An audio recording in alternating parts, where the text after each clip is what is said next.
Hello everybody. Today we will be trying to do a gel electrophoresis run. This is my first time, so we'll see how it goes. So the instructions that it comes with, or you can download on the mini PCR website, it says prepare 50 milliliters of buffer for every blue gel electrophoresis system you plan to use. We're just doing one today, so we're just going to need 50 milliliters. It also says add 1 part of this 20x buffer to 19 parts distilled water. The thing is, it says parts and we need it in milliliters, but it doesn't tell us. So we're going to find out how many milliliters are in each part by doing 50 milliliters, which is the total of buffer, and then divided by 20 parts, because we have 19 parts distilled water plus the 1 part of the 20x buffer equals 2.5 milliliters per part. So that's how big each part is. And then how much water are we going to use? So we have this distilled water, so it doesn't have any like DNA or anything in it. We don't want to contaminate anything. So 19 times 2.5 milliliters equals 47.5 milliliters of water. So we've already measured that out here just to save some time. We're going to put this out of the way so I don't knock it down. And have the buffer. We're going to put it into this small one. We're going to do 2.5 in here because we measured per part.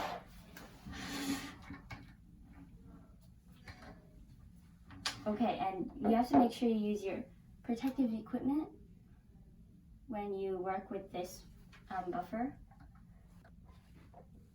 Okay, we're just going to continue dropping in there until we reach 2.5. We've almost reached 2, and you want to count at the bottom of the bubble. So let's see, right now we have not yet 2. Okay, yeah, we have 2.5 now. I measured it out, okay. So we're gonna put this aside, bring this one forward, and then we're gonna pour it into this big one. And now this, the biggest one.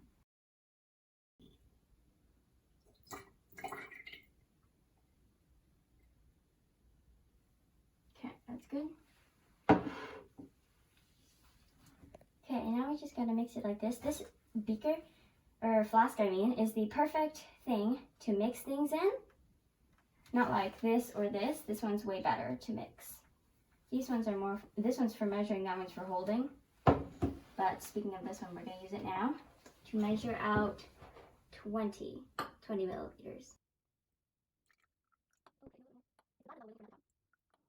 Okay, that's about good.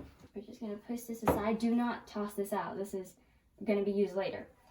So we're going to leave this too. And take our agarose. And, oh, okay. So we're actually going to set the scale first. Turn it on. Wait for it to get to 0. And we're going to put this on top like that. And hit tare, because we don't want the weight of that. And we're going to take this little spoon I found around the house and measure out 0.4 grams of agarose. Oh wow, I think that's good because we want 0.4, but that's close enough. If I add any more, I'm going to mess it all up. So let's just put this aside somewhere temporarily.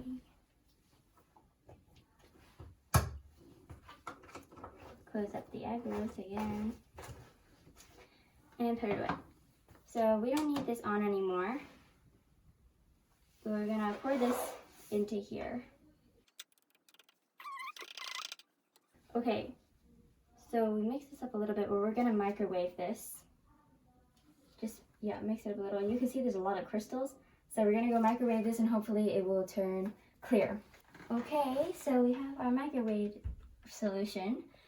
And it looks pretty clear to me. Has no crystals that I'm aware of. Yeah, no crystals, but it is pretty hot. So now we're going to take this, and it came in a black bag. It is the gel green stain that we're going to use, but it comes in a black bag, so that probably means we're supposed to keep it in the dark. Let's see. Oh, I don't want to put it in there. This pipette has nothing in it. Oof, this is hard to open. Oh, there we go. Okay, this has been set to 2 microliters.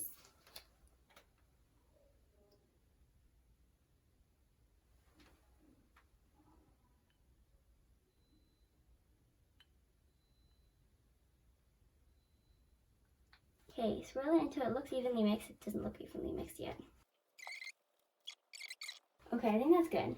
So we're going to put that aside. Wait, I think we're going to pour it into, yeah, we're going to pour it into this testing tray now.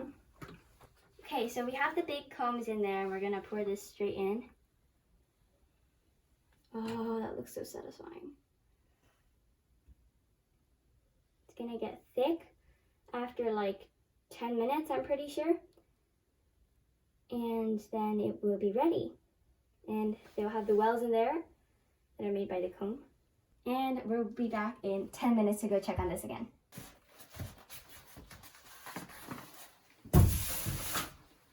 Okay, so we've got all of our patient samples out from our cooler that's been in the appropriate temperature for this stuff. But a couple of these were stored upside down. Like this one, as you can see, there's barely anything in here and everything is at the lid. So we're going to put it in the centrifuge for a couple of seconds and see if that works, but we can't leave just one in there. We have to do 2 just to balance it out and make sure it goes properly. Okay, we're just gonna do on 5,000 for a couple of seconds, like maybe 4.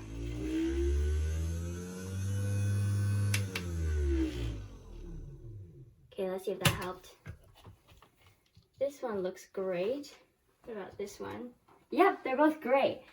Okay, wonderful. So we're gonna put it in the shaker for like 1 second, just in case the centrifuge mixed it up. Actually, I think it did a little bit. Alrighty, so now that we have all of our patient samples, the control and the ladder, we're going to try and put them into the gel that will be in this. Okay, so we will carefully remove this. Oops. Don't want to break it. There we go. Perfect. You can see our little wells in there. Right there. Okay. We're going to grab it by the plastic. So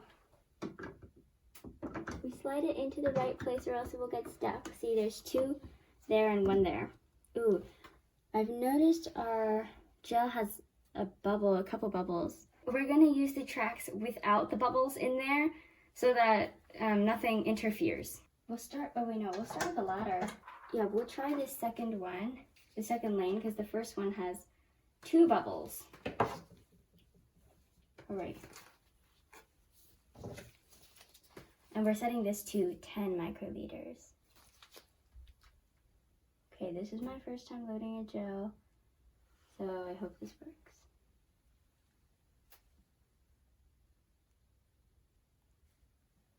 Okay, so I realized that I didn't pour the remaining buffer that we had over the solution. So we did that, and also I literally just told you guys I was not using the first lane, but I totally did use the first lane. So let's see how that works. Okay, luckily it was not one of the patient samples. Okay. Alright, let's see what lane is not. Oof. Yeah, I think we can use this lane here. I'm not sure if you can see that.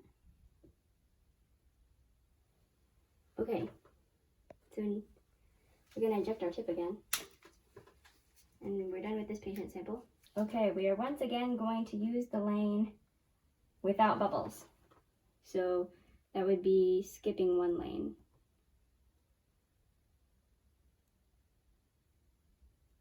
Okay, done with that, eject the tip, close the sample. Okay, let's see. We have 3 in already, so 1, 2, 3, next one. And that one just can go in the lane right next to it. Sorry, I'm not giving you a very good angle, but I'm not left-handed, so it works better for me on my right side. once again eject the tip. I feel so bad wasting all this plastic, but it is what you have to do to keep everything from contaminating. Okay, so this is the last patient. Okay, here it is, and into the very last well. Oopsie, that kind of exploded, I don't know why. It looks okay, but there's a little bit outside. It's still in the lane though. I wonder if it'll be okay. Anyways, this is my first try. This is not really a life or death situation. And I realized I left no room for the control. There's no path without bubbles, but I think the one with the least amount of bubbles is gonna be the second one. So we'll do that.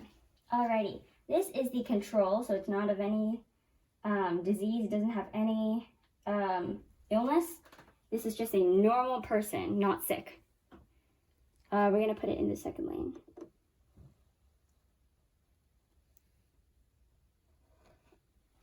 Okay, so here we have the first one is our ladder, and then the second one is the control.